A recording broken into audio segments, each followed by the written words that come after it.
Bonjour Alexandre Holroyd.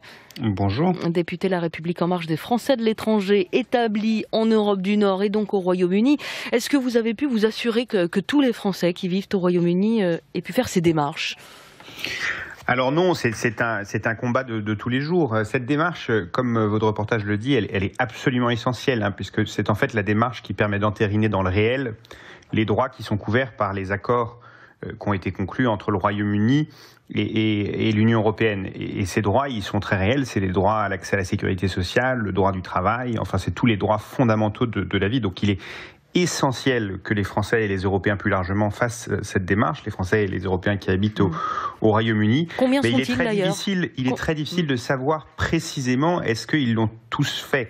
Aujourd'hui, on sait qu'il y a à peu près, fin mars, il y avait à peu près 200 000 Français qui avaient fait la démarche pour demander ce statut particulier ou sous l'un ou l'autre de ces formes, que ce chiffre il est plus important que le nombre de Français qu'on recense au Royaume-Uni officiellement, mais on le sait inférieur au nombre de Français qui y habitent potentiellement sans s'être déclarés auprès des autorités consulaires. Et donc, a priori, il reste des Français au Royaume-Uni qui aujourd'hui n'ont pas fait cette démarche, ce qui est un vrai sujet d'inquiétude. Est-ce que c'est facile à faire comme démarche ? Est-ce que vous avez le sentiment que ça a été facilité d'ailleurs par les autorités britanniques ?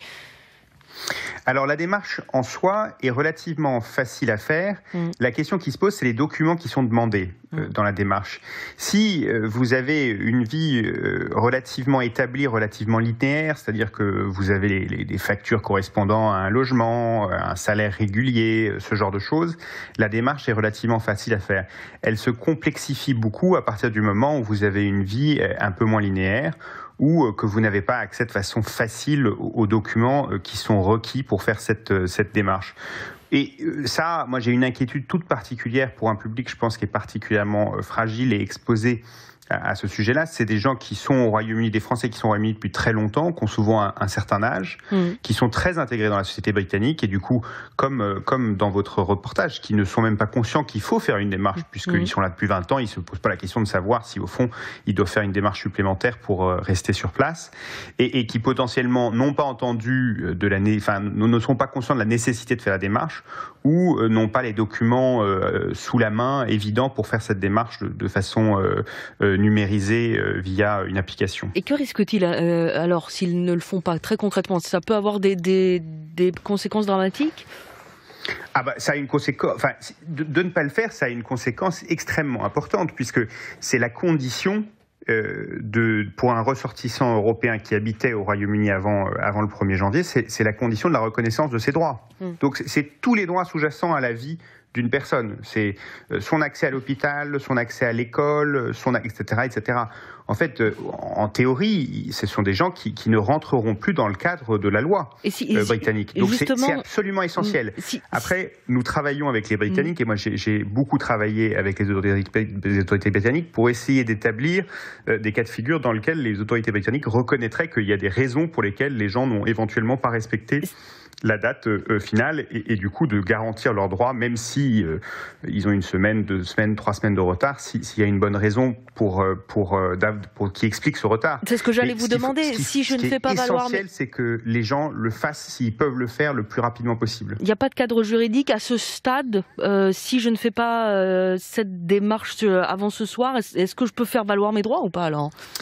Alors, il y a une liste de raisons qui a été publiée et il y aura un examen au cas par cas par les autorités britanniques suite à nos demandes répétées pour prendre en compte des gens qui, pour une raison ou pour une autre, alors il y a autant évidemment de cas de figure que d'individus, mais pour une raison ou pour une autre, est un motif qui les ait empêchés de faire la démarche à temps. Mais à nouveau, il est excessivement important à tous nos concitoyens qui nous écoutent, et plus largement d'ailleurs à n'importe quel Européen qui est au Royaume-Uni, de faire cette démarche au plus rapide.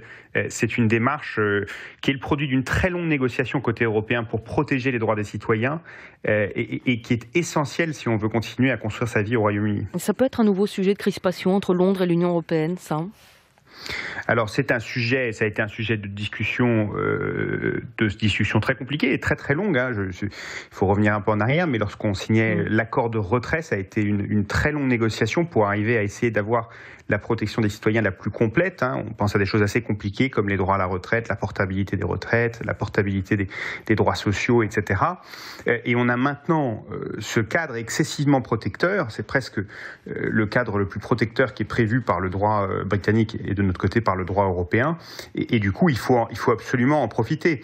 Et oui, il est très clair que dans la mise en œuvre, il y a deux choses, si vous voulez. Il y a la négociation des droits théoriques, c'est ce qu'on a fait. On a maintenant un statut pour le faire et ainsi de suite. Et puis, il y a la mise en œuvre. Il y a dans quel état d'esprit est-ce que les pays mettent en œuvre ce changement de statut. Moi, je peux vous dire que côté français, en ce qui concerne les Britanniques qui vivent en France, on a été toujours très clair qu'on serait très ouvert d'esprit et très conciliant avec d'éventuels Britanniques qui arrivent en retard ou non, et on serait très compréhensif. Et on attend des autorités britanniques qu'elles fassent preuve de la même ouverture d'esprit et du même état d'esprit dans la mise en œuvre de l'accord de retrait, c'est-à-dire dans la délivrance de ce statut. Oui. Et ça concerne un peu plus donc de 4 millions de personnes, d'Européens. Merci beaucoup Alexandre Holroyd d'avoir pris ces quelques minutes pour nous répondre, député La République En Marche des Français de l'étranger établis en Europe du Nord. 14h40, c'est le fil info, Victoria Coussa.